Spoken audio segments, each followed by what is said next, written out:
Queridos irmãos, eu gostaria que os irmãos vissem essas características aqui, de alguém sendo autossuficiente. Deixa que eu resolvo. E para isso, para te ajudar a compreender melhor aqui essas características, eu quero que você pense um pouquinho rapidamente nos seus problemas, tá? As dificuldades que você tem, os BO que você tem que começar a resolver talvez hoje à noite ou durante a semana, né? Então, veja aqui de alguém ser autossuficiente, deixa que eu resolvo, não vou precisar depender de ninguém, buscar ninguém, eu consigo, né? Fugir da dor. A dor está ali, o sofrimento está ali, eu quero cair fora disso, né? Se alguém me ferir, eu vou buscar justiça com empenho mesmo, né? Meio que olho por olho, dente por dente, né? Vou buscar de alguma forma vantagem própria, porque ninguém pensa no outro, cada um está pensando em si. Então, quando eu entrar numa negociação, eu falo negociação não apenas contratual e financeira, eu falo negociação de relacionamento. Você vai conversar com alguém, né? Eu vou tentar de alguma forma tirar vantagem, porque que nem o mundo prega, né? A máscara do oxigênio no avião é recomendado você colocar primeiro e você pensa em você, porque senão você não vai conseguir ajudar alguém. A ilustração, ela é boa, ela só não é usada adequadamente nas situações de relacionamentos. Porque se cada um pensar em si, o que vai acontecer? O que vai acontecer no seu casamento? Cada um pensou em si. O que vai acontecer no seu casamento? Mais paz, harmonia? É assim? Na igreja, na sociedade? O princípio do reino de Deus é o contrário. Ao invés de pensar em si mesmo em primeiro lugar, você tem que pensar em quem em primeiro lugar? Em Deus e depois no próximo. Porque quem vai cuidar de mim? É o Senhor, né? Então, as pessoas pensando aí em tirar vantagem própria, talvez uma outra característica, não ceder. Acordado não sai caro, contrato por inteiro, todas as linhas, eu quero ter um fim, né? Vou curtir o mundo, vou curtir o que o mundo tem para me oferecer, né? Drogas, sexo, namorar pelado, né? Isso que eu quero, vou viver dessa forma. Seja político no sentido de saber jogar para os dois lados, ou seja, uma ausência de absolutos, uma ausência daquilo que é verdadeiro, né? Eu tenho que saber jogar aqui para os dois lados. Buscar conforto, buscar fama, buscar aprovação. Perceber essas características aqui, alguma delas aqui faz parte da sua vida, não precisa responder, só pensar. Alguma delas faz parte da sua vida, você fala assim, eu vivo um pouquinho desse jeito. Nós estamos estudando no Evangelho de Mateus acerca desta mensagem que temos para nós, para os nossos dias. Eu convido você a abrir no Evangelho de Mateus capítulo 5. Nós já vimos acerca do batismo de Jesus, a tentação de Jesus, a preparação para a chegada desse rei.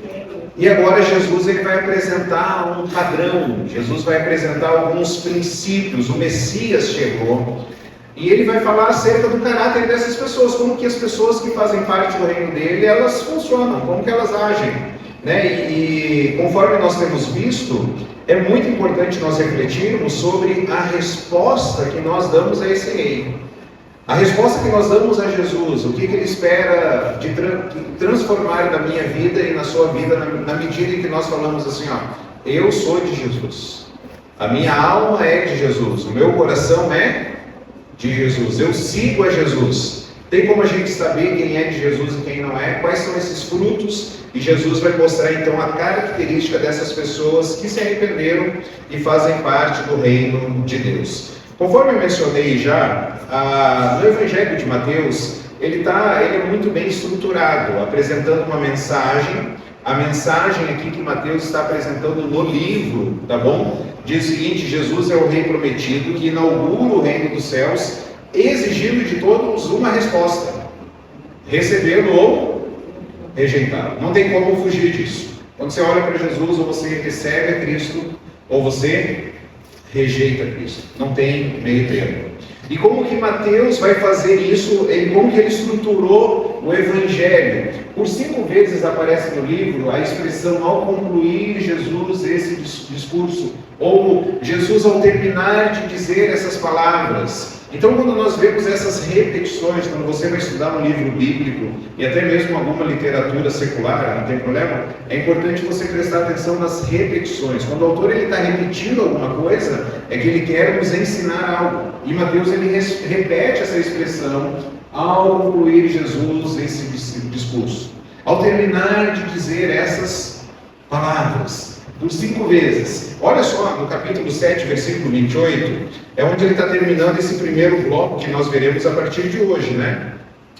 Mateus capítulo 7, versículo 28, diz o seguinte: quando Jesus acabou de dizer estas coisas, as multidões estavam maravilhadas com seu ensino, porque ele ensinava como quem tem autoridade, não como mestre da lei. E aí Mateus começa uma outra parte aqui, em outro bloco.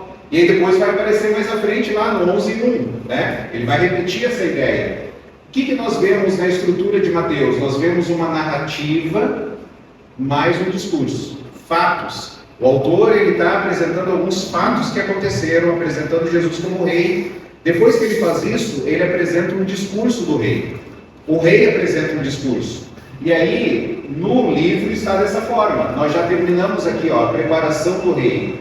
Mateus capítulo 1 até o 4, e agora nós começamos aqui, ó, os princípios do reino. E aí depois ele vai começar de novo a narrativa e o discurso. O discurso vai ser a propagação do reino.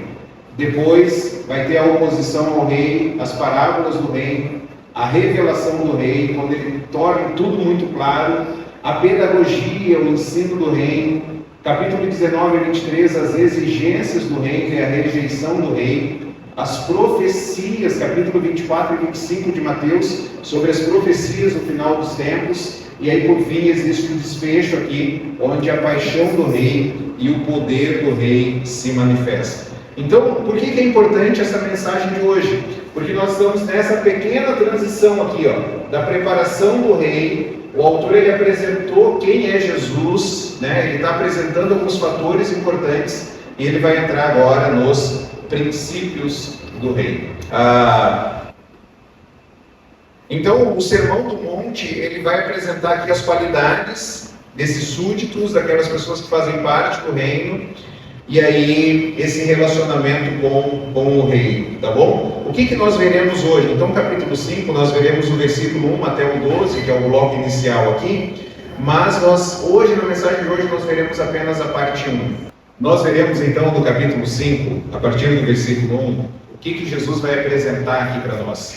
Jesus apresenta o caráter dos cidadãos do reino e mostra a recompensa que eles receberão. Vamos ler juntos? Jesus apresenta o caráter dos cidadãos do reino e mostra a recompensa que receberão. Veja o versículo 1 e 2. Terminou a narrativa. Ele vai começar o ensino. Vendo as multidões, Jesus subiu ao monte e se assentou. Seus discípulos aproximaram-se dele e começou a ensiná-los, dizendo...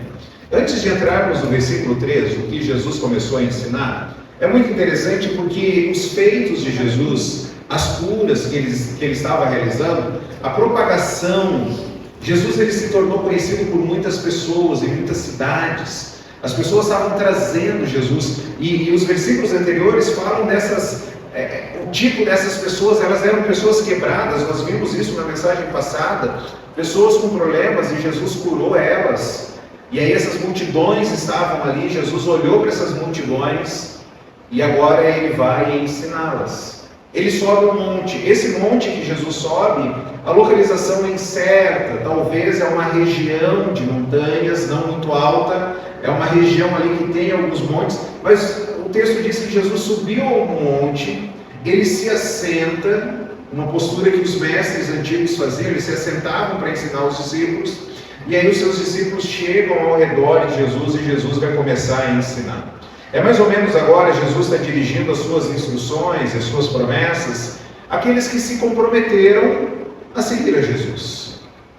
A pergunta que a gente faz hoje é: você já se comprometeu em seguir a Jesus, em dizer Jesus sim é meu Senhor, Jesus é o meu Salvador e eu vivo para Ele? Segunda-feira é dele, terça-feira é dele, as minhas férias são dele, os meus relacionamentos são dele, as minhas palavras são dele.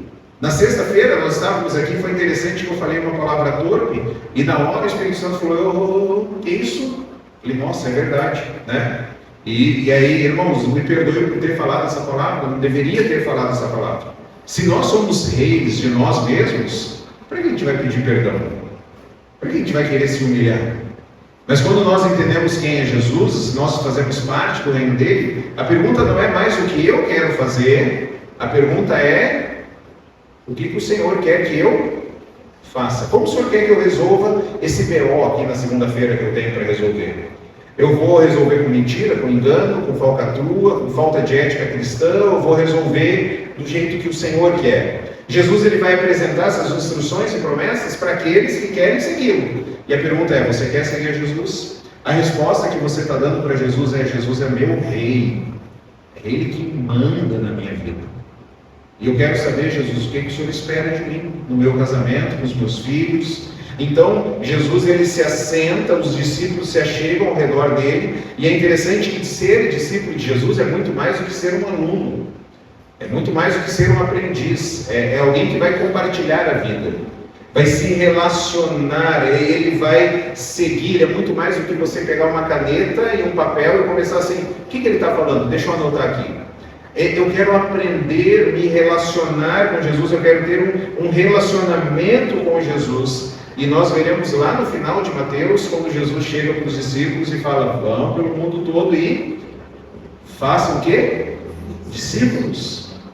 E aí eu pergunto agora para você, você está obedecendo a Jesus?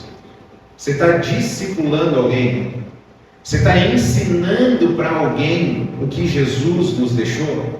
Ele começou a ensinar os seus discípulos, e aí ele fala para os seus discípulos, agora vocês é que vão ir. Vocês é que vão falar, vocês é que vão sentar com outras pessoas. Vocês é que vão ter um relacionamento de proximidade com outras pessoas. Vocês agora vão chamar pessoas para ir na casa de vocês. Vocês vão compartilhar os seus dilemas, seus problemas, as suas agonias. E vocês vão mostrar como que vocês estão resolvendo isso. Vocês vão se aproximar das pessoas. Quem você está discipulando? E quem está discipulando você? Quem está caminhando com você? Com quem você compartilha a sua vida no sentido do precisando de ajuda? Eu quero viver para a glória do Senhor. Como igreja, o que nós queremos fazer e nós temos buscado fazer é ter essas engrenagens todas funcionando ao redor de Jesus, onde nós chegamos aqui no domingo para celebrar Jesus, exaltar Jesus, mas nós queremos o que? Ir para as casas. Nós não queremos nos relacionar só aqui. Nós queremos nos relacionar durante a semana. Ter contato com a família da fé, sentar à mesa, chorar junto, se alegrar junto, cuidar uns dos outros. E nós queremos na escola bíblica aprender mais. Hoje nós tivemos um tempo fantástico com o pastor Mateus, falando sobre forma e essência, aquilo que a gente abre mão, aquilo que nós não abrimos mãos no reino de Deus, com profundidade, e cada um fazendo as engrenagens girar todas ao redor de Jesus. Na celebração nós queremos obviamente celebrar Jesus. No GC, nós queremos o quê? Viver Jesus. Nós queremos viver Jesus. Irmãos, os irmãos não sabem a gratidão do nosso coração. Quando a gente abre a geladeira lá e a gente vê algumas marmitinhas, a mãe mandando sacola, isso aqui você entrega para fulano agora, isso aqui é para Beltrano, isso aqui é para ciclano, O cuidado do viver Jesus, servindo uns aos outros. E nós queremos aprender mais sobre Jesus. E aí fazer essa engrenagem girar para que mais pessoas se acheguem e vão conhecer e se relacionar com Cristo. Jesus ensina, no capítulo 5 agora, ele vai falar sobre o caráter dessas pessoas que estão vivendo ao redor de Jesus e a recompensa que eles vão receber. E Jesus vai começar a fazer um contraste aqui muito grande com os religiosos da época. Os religiosos da época, quais eram os grupos que tinha? Fala aí para mim. Quais os grupos que tinham na época? Os escribas, os fariseus, saduceus, zelotes. Jesus vira para esses grupos e fala assim, vocês fazem umas coisas bonitinhas, hein? É legal. Vocês estão ensinando algumas coisas legais, mas não é isso que eu quero, hein? É interessante que Jesus não foi nesses grupos. Vem cá, vocês vão ser os meus discípulos. Eles já estavam na metade do caminho, não é? Jesus não pega um outro grupo e fala, eu vou ensinar para vocês, porque o foco de Jesus, nós veremos agora no Sermão do Monte, está muito mais relacionado ao coração. Se nós viemos ao culto, você sempre faz isso, né? Você sempre faz isso, tenho certeza. Quem veio hoje, quem não veio? Cadê fulano que não veio? Onde será que está? Estava dormindo, estava passeando, estava viajando, onde que está? Faltou no culto hoje. O que será que aconteceu? Você faz isso, não faz? Nossa, fulano faz tempo que não veio. Inicialmente, esses questionamentos são ruins? Depende da motivação. Estou preocupado com o meu irmão. O que aconteceu? Vou orar por ele, vou ir atrás dele. Se a motivação é assim, nossa, eu já vim em 3 cultos esse mês. Fulano faltou o mês inteiro. Ou eu vim em 4 e ele veio só 3. Ou eu nunca vi ele levantando para entregar o dízimo. Ou eu não vejo ele servindo alguém. Olha o problema que nós temos quando nós avaliamos os nossos relacionamentos por aquilo que nós conseguimos ver. E Jesus está combatendo isso aqui agora. Ele vai olhar para o coração. E algo antes de nós entrarmos nas bem-aventuranças, existe um debate se essas bem-aventuranças aqui, e todo o Sermão do Monte, deve ser aplicado hoje. Porque a gente vai ver mais para frente, gente, isso aqui não é fácil. A gente vai ver alguns mandamentos de Jesus, que a gente vai falar, isso aí é impossível. Se alguém se irar contra seu irmão, se alguém falar uma palavra tola contra o seu irmão, se alguém falar assim, nossa, mas fulano é um babaca, nossa, fulano é um tolo, fulano é um idiota, nossa, fulano é uma tranqueira, qualquer palavra de desprezo, Jesus fala assim, não é isso que eu espero não. Eu sei que você não fala isso, eu sei que você não xinga ninguém em casa, não xinga ninguém no serviço, você não xinga nenhum colega, né? Você só profere palavras abençoadoras, né? Cadê minhas bênçãos? Cadê os meus filhos abençoados? Onde estão? Cadê o meu marido abençoadinho? Cadê o meu colega que é uma bênção no serviço? Né? Só fala coisas boas. Jesus está falando aqui que sem quem falar isso, corre o risco até mesmo de ter consequências como alguém que vai para o inferno. Então é muito sério isso. Se irar contra o irmão, falar palavras tolas relacionadas ao irmão.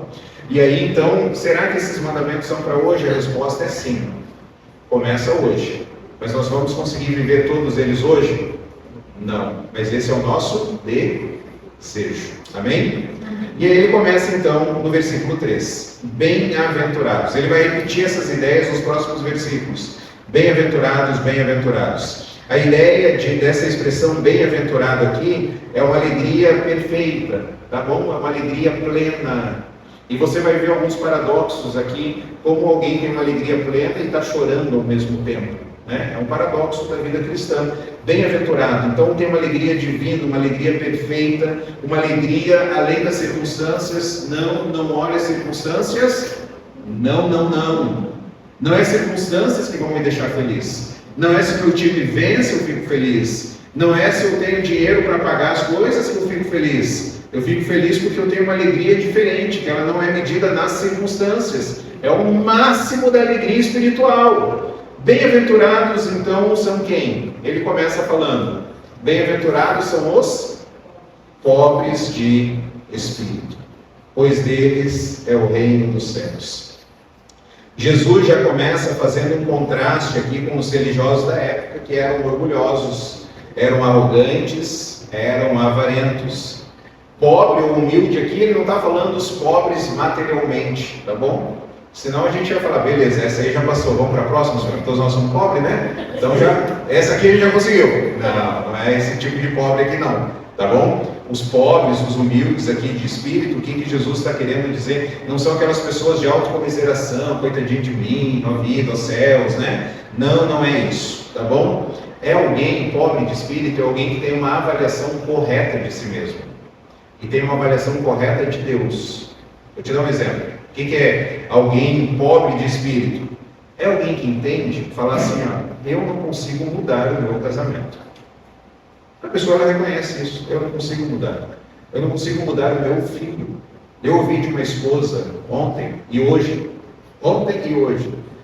falando assim, é só um milagre para mudar o meu marido. Não tem outra forma. Eu oro, não tem o que fazer. É só um Milagre. Eu reconheço então quem eu sou, eu reconheço que eu não tenho esses recursos, eu reconheço que eu sou pobre, eu não tenho condições, eu não tenho habilidade, eu não tenho poder, mas não é o coitadinho aqui que nem a gente viu no início, aquela pessoa assim, fulano, faz isso, eu não sei fazer, claro que sabe fazer, vai lá, eu não sei, não é esse pobre de espírito aqui. O pobre de espírito é gente, eu nunca fiz isso, mas por que você acha que eu devo fazer? Não, porque você tem condições para fazer isso. Aí você vai pensar, é para a glória de Deus? Então eu vou lá.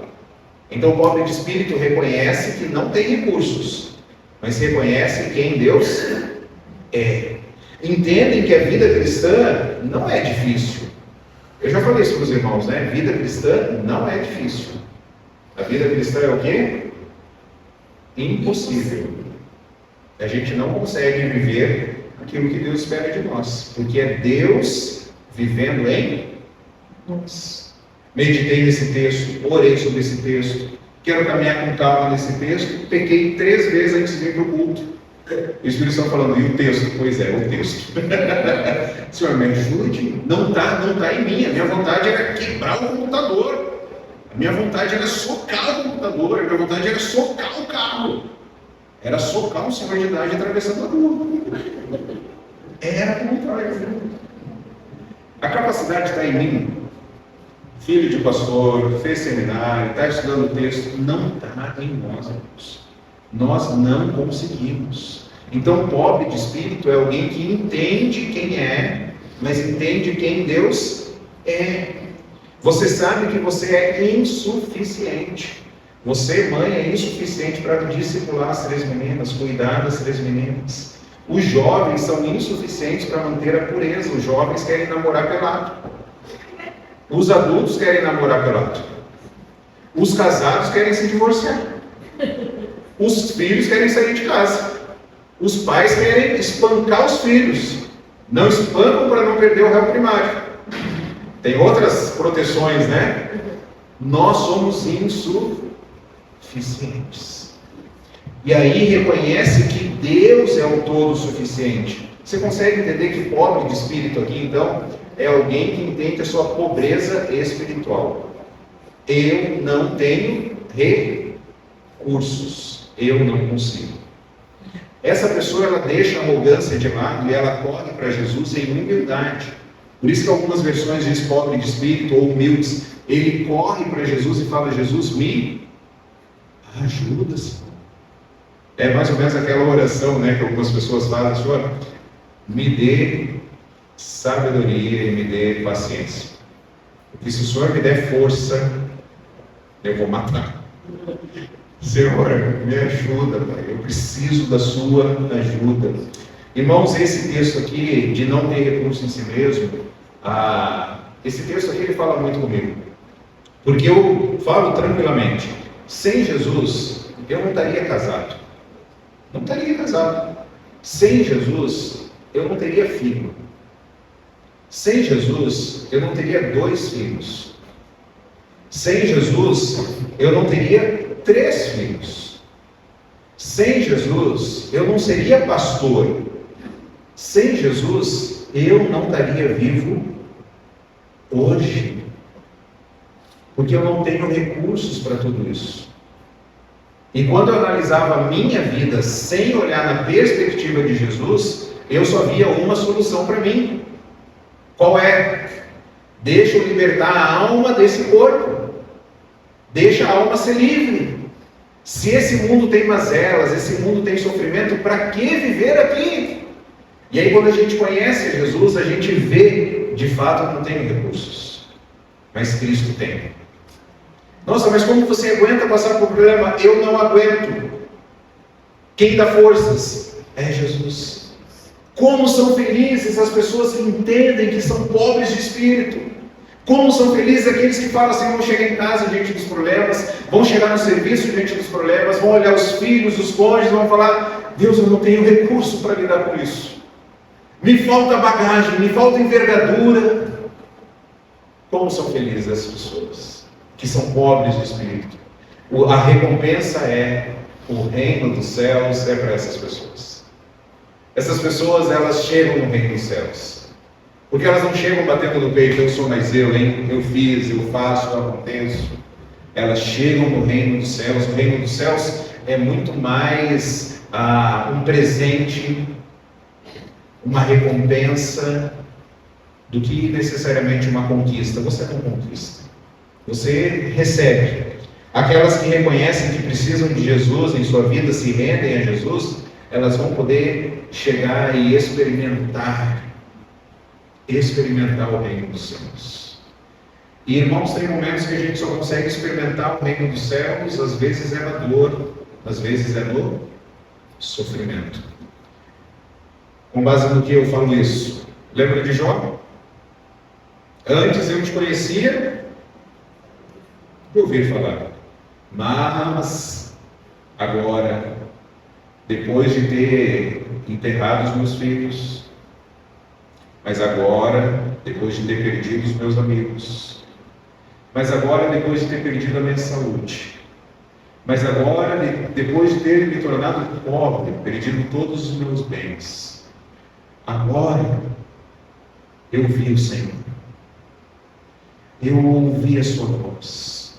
E Deus, eu me arrependo do pó, eu me arrependo da cinza. Falei de coisas que eu não deveria ter falado, Senhor, eu me perdoe por isso. Tem coisas que a gente só aprende na dor e no sofrimento. Lembra como que eu comecei as características? Tem algumas pessoas que elas querem fugir da dor. E tem alguns momentos que nós precisamos aprender simplesmente a passar pela dor. Eu compartilhei na sexta-feira um ensino que eu passei para o meu filho essa semana. A Safira com cólica, e ela se contorcendo, a Má chama ela de safibola, porque ela, pequenininha, ela se contorce todinha, ela fica desse tamanho na cólica, né? Toda enroladinha e gritando de dor. A gente tenta amenizar, eu virei para o Samuca, eu falei, ela vai passar uma jornada, um período, uma temporada com essas dores aqui. E filho, a gente vai fazer de tudo para passar.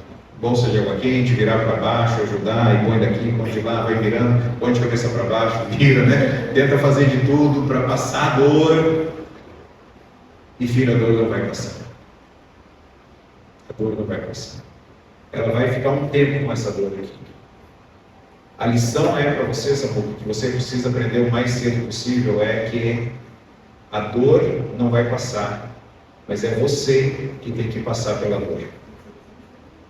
Quanto mais cedo você aprender isso, filho, vai ser melhor para ti. Porque hoje, a Safibola está passando por essa dor aqui da cólica. Amanhã ela vai ter outras dores. E nós somos, eu não estou querendo pesar o clima aqui, tá? Nós esperamos o melhor e tentamos nos preparar para o pior. A nossa vida deve ser assim. E um dos pensamentos que nós já tivemos lá em casa, e eu falo isso, eu tenho falado, exercite a sua fé nas coisas pequenas, porque as coisas grandes vão chegar. E um dos pensamentos que a gente teve é, se por acaso a Safibola não chegar a conhecer a mãe dela, nós esperamos o melhor, trabalhamos para o melhor, mas nós também tentamos nos preparar para o pior. E se ela não conhecer a mãe dela? E se daqui a alguns anos a gente tiver que falar para ela, quem foi a sua mãe? Dor maior isso? Sim ou não? Muito maior.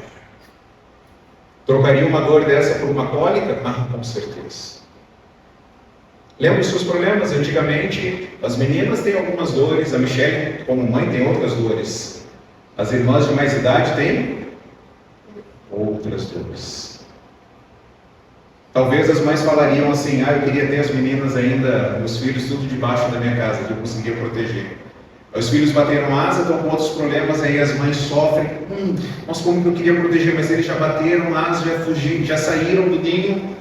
Aí eles tiveram filhos, aí você fala, nossa, como eu queria proteger os netos, não consegue mais. Ai, como eu queria trazer de volta ao ventre e poder cuidar. Dores que vão passando. Quanto mais cedo a gente aprender. E nós não temos recursos. Quanto mais cedo nós aprendemos isso, mais felizes nós seremos. Bem-aventurados são aqueles que entendem que não têm recursos, porque dessas pessoas é o reino dos céus. Olha a construção que Jesus faz. Bem-aventurados são aqueles que, versículo 4, choram, porque eles serão o quê? Consolados. A ideia, a palavra para lamentar aqui, é uma palavra. Vocês já viram a Micaela espirrando? Já? Os irmãos ouviram por causa do microfone aqui, né? O espirro da Mica é... que foi, Mica? Eu espirrei. Quem que espirra alto? Alto. Levanta a mão aí. Olha aí. Imagina no mar espirrando, gente. Eu nunca vi, né? Imagina o Luciano espirrando. Né? Imagina. Eu sou aqueles que espirram alto. Chega a doer a corda vocal, mas você não consegue controlar, né? A ideia aqui, bem-aventurados os que choram, é um lamento que não tem a ver com o espirro da Micaela. É um lamento que tem a ver mais parecido aqui com um espirro alto daqueles que espirram alto. A pessoa percebe, não dá para esconder. Nessa semana nós tivemos um funeral. Tinha pessoas chorando e que não dava para esconder. Os olhos demonstram, a atitude demonstra que estavam chorando. A ideia aqui de bem-aventurados que choram é aquele pranto por alguém que partiu. Cara, acabou, não tem mais agora o que fazer. E a pessoa está chorando. Então os que planteiam pelo pecado, os que planteiam pelo mal, os que planteiam pelos fracassos, bem-aventurados são aqueles que choram. E é um choro que não dá para ser escondido, irmãos. Você chora escondido. Talvez você chora no banho. Talvez você chora no quarto. Talvez ninguém nunca viu você chorando. Deixa eu falar uma coisa. Você está perdendo bênçãos de Jesus. Porque Jesus falou, bem-aventurados, felizes são aqueles que choram. Não é porque elas querem aparecer, é que a dor é tão grande que elas não conseguem esconder. E elas não têm vergonha de falar, está doendo, eu não queria estar sepultando, eu não queria estar indo no hospital, eu não queria estar com essa enfermidade, eu não queria estar com essa limitação. Bem-aventurados são aqueles que choram. É uma tristeza que vai se tornar evidente, e ela é provocada por muitos motivos. Aqui o nosso pecado pessoal. Nosso pecado nos faz chorar, a perseguição por injustiça. Nossa, eu fui mandado embora do serviço e chora. Pecados da nossa nação, olha para onde está caminhando o nosso país e lamentam por isso. Os nossos amigos, os nossos conhecidos, os males humanos, olha a televisão, olha para a reportagem e chora e fala, Deus, esse mundo precisa ser consertado, Senhor. Bem-aventurados são aqueles que choram pelos sofrimentos alheios.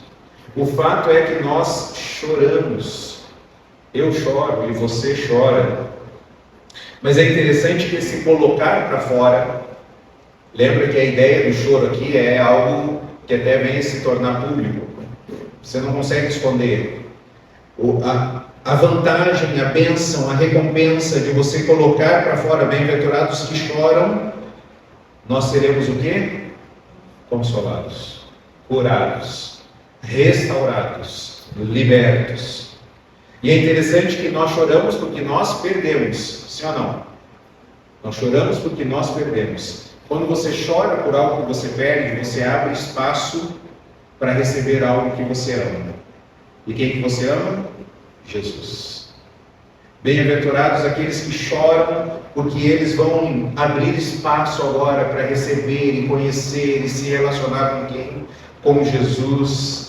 Há uma recompensa, há esperança. E queridos, o choro vai passar. A gente tem refletido muito sobre sofrimento, até naquele livro, né? O menino que queria ser Deus, perdas. Uma pergunta que ele faz: por que Deus tira o que nós gostamos? Por que Deus tirou a filha do nosso irmão? E talvez 40 anos depois, talvez ele deve se pegar chorando de vez em quando. Bem-aventurado, porque vai ser o quê? Consolado. O mundo vai falar, não, é 6 meses só de luto. Só 6 meses.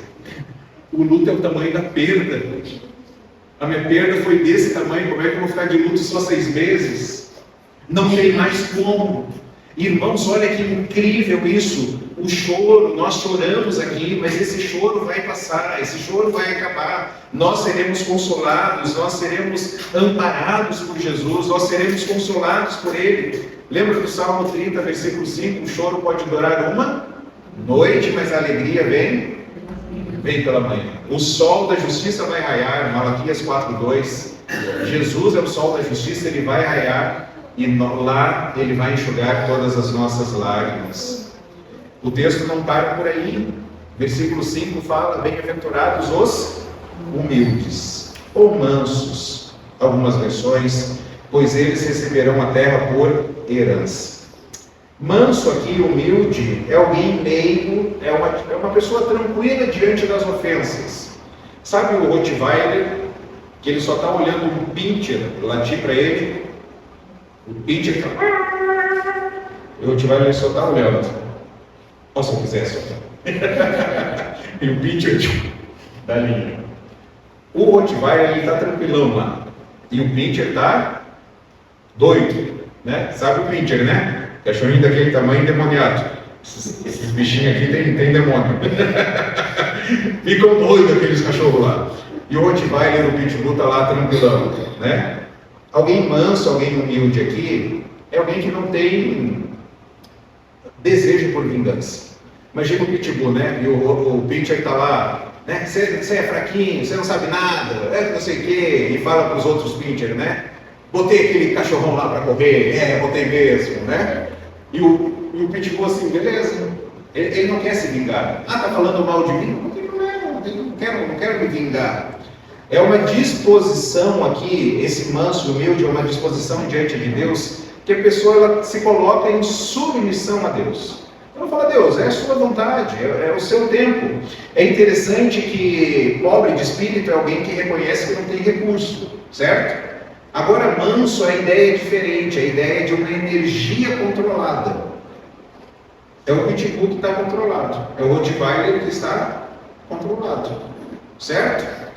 É aquele cara que tem um arsenal em casa, mas ele não arruma briga na rua. Ele está tranquilo, energia controlada. Esse adjetivo aqui para manso era usado pelos gregos para se referirem a cavalos domados. Porque um cavalo ele tem muita força, não tem? O cavalo tem muita força. E quando esse cavalo ele havia sido domado, falavam que ele era manso. Ou seja, energia controlada. Bem-aventurados são aqueles que são humildes. Bem-aventurados são aqueles mansos. Bem-aventurados são aqueles que têm energia controlada. Na TPM também. E nos problemas financeiros também. E quando o vizinho joga cocô de gato no teu pátio, também. E quando o cachorro faz xixi na sua porta, também. E que você levanta de noite para ir no banheiro e bate o dedinho na quina da cama, também. E que pega pessoas atravessando a rua devagar, também. Bem-aventurados aqueles que têm as suas emoções sob controle. Bem-aventurados são essas pessoas. Mansidão não é fraqueza, porque Moisés era manso e Jesus era manso. Bem-aventurados aqueles que conseguem se controlar diante das ofensas. É fácil ou difícil, irmãos, se controlar diante das ofensas? A vontade de explodir, não é?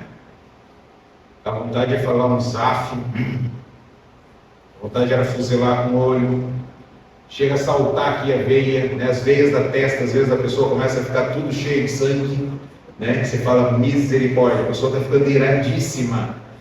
Bem-aventurados os mansos, aqueles que se controlam, que não são dominados em ira e desejo por vingança, porque essas pessoas vão herdar a terra por herança. A promessa que Deus fez para Abraão, Deus faz para nós: vão viver com Cristo, reinarão com Cristo para todo sempre.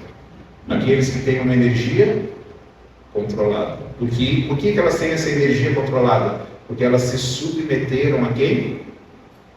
A Deus. E a última que nós veremos hoje.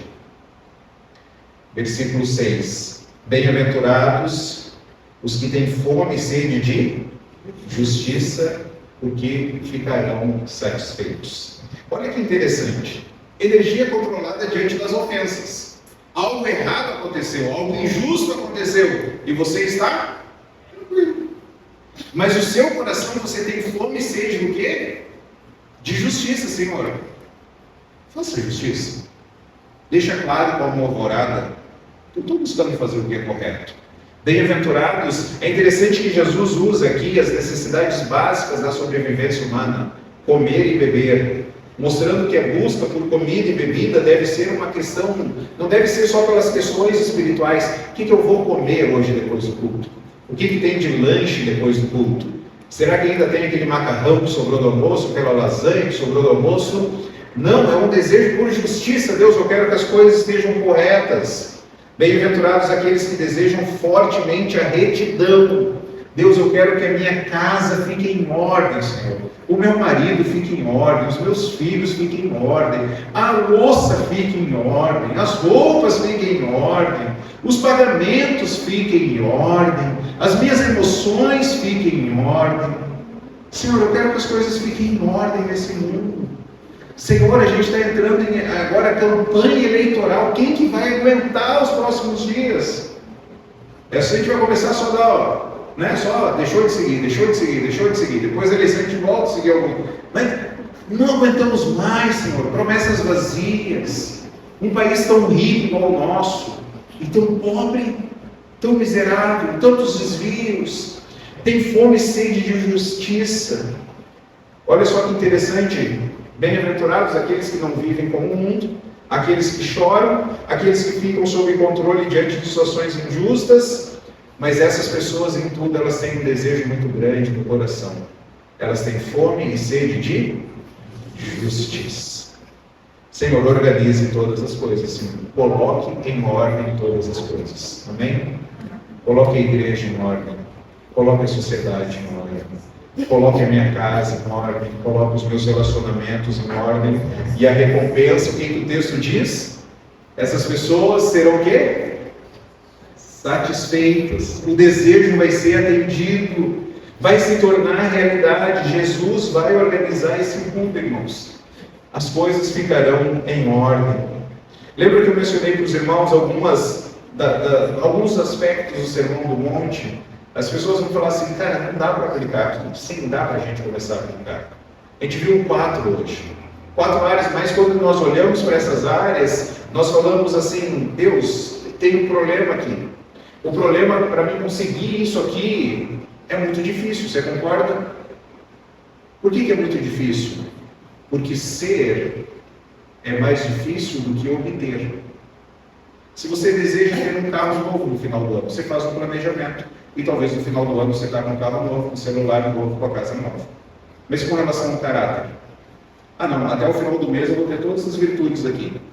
Até domingo que vem eu vou deixar minha vida zeradinha. Você, alguém que vai ser pobre de espírito, ou você alguém que chora, você alguém manso e humilde, ou você alguém que tem fome e sede de justiça, para domingo que vem eu já ver as próximas características e continuar minha vida assim, ajustando a minha vida ao caráter de Cristo, para quando ele voltar eu já vou ser como ele. É assim que funciona? Não. Nós planejamos obter coisas e comprar coisas, mas isso muda quando o assunto é com relação ao caráter. Nós sabemos isso. Eu falei isso no início da pregação. Deus, eu sei o que eu tenho que fazer, o problema é que eu não consigo fazer. E aí o problema é todos nós. Todos nós. As irmãs, Deus, como eu oro, Deus, para ser mansa durante a TPM. Eu não consigo. Os homens, Senhor, como eu oro para ser manso diante dos problemas, mas eu não consigo. Os adolescentes, as crianças, Deus, como eu oro para ser manso quando o pai e a mãe falam não. Os pais falam assim, nossa, como eu oro para ser manso quando eu vejo a casa bagunçada e não fizeram aquilo que eu pedi, mas a gente não consegue. Não conseguimos planejar e mensurar o desenvolvimento da nossa vida. Por quê, irmãos? Porque nós precisamos correr para quem? para Jesus. E quando nós olhamos essas características e as outras que nós nós vemos que isso aqui são traços do caráter de Jesus. Felizes são aquelas pessoas que entendem isso, que não conseguem, mas que Jesus conseguiu. E correm para Ele agora e falam: Jesus, me ajuda. Gálatas 2:20, fui crucificado com Cristo, assim não sou eu quem vive, mas é Cristo que vive em mim. E a vida que eu agora vivo no corpo, eu vivo pela fé no Filho de Deus. Não sou eu quem vive, é Cristo que vive em mim. Corre para Jesus, é a vida de Jesus refletida em mim. Quando eu exerço a minha fé nele, eu clamo a Ele: Senhor, menos de mim, mais do Senhor. Menos de mim, mais do Senhor. Duas lições para nós aprendermos aqui nessa noite. A primeira é: arrependa-se dos seus pecados. Arrependa-se daquilo que a gente ouviu aqui. A gente precisa orar agora e falar: Senhor, me perdoe, porque eu quis atropelar alguém hoje. Me perdoe, Senhor, porque eu quis xingar alguém hoje. Me perdoe porque eu quis bater em algo hoje. Me perdoe porque hoje eu fiquei irado e não chorei, eu deveria ter chorado. Obrigado, Senhor, me perdoe porque eu briguei, querendo colocar as coisas em ordens, ao invés de buscar o Senhor e ter esse anseio suprido em Ti, de que um dia o Senhor vai organizar todas as coisas. Pedir perdão ao Senhor. E, em segundo lugar, viver pela fé a vida de Jesus. A gente vai sair daqui hoje humilhados, falando: nós não conseguimos, mas Cristo consegue. E a gente sai daqui falando: Senhor, me ajude a viver a vida de Jesus em mim. E aí a gente vai poder ter certeza, quando alguém chegar para nós e falar assim: nossa, você é uma pessoa tão calma, você é uma pessoa tão tranquila, você consegue chorar, mas você consegue sorrir ao mesmo tempo, você não é uma pessoa amargurada, como que você consegue fazer isso? Qual vai ser a nossa resposta? Eu não consigo. É Cristo vivendo em mim. Vamos orar? Senhor Jesus, muito obrigado pela sua palavra, que é tão rica para nós. E nós precisamos crer nela e nos arrepender e nos humilhar diante do Senhor e suplicar ao Senhor que o Senhor nos ajude, Pai, a vivermos a vida cristã com fé em Cristo Jesus. Ajude a cada um de nós aqui, eu, meus irmãos, ajuda-nos a sermos pobres de espírito. Ajuda-nos a entendermos que os recursos não estão em nós. Ajuda-nos a chorar todas as vezes, mesmo que os problemas sejam antigos, mas que a gente possa chorar lembrando de que um dia nós seremos consolados. Ajuda-nos a termos mansidão, termos essa energia sob controle. Ajuda-nos, ó Pai, a termos fome e sede de justiça, porque nós seremos um dia consolados.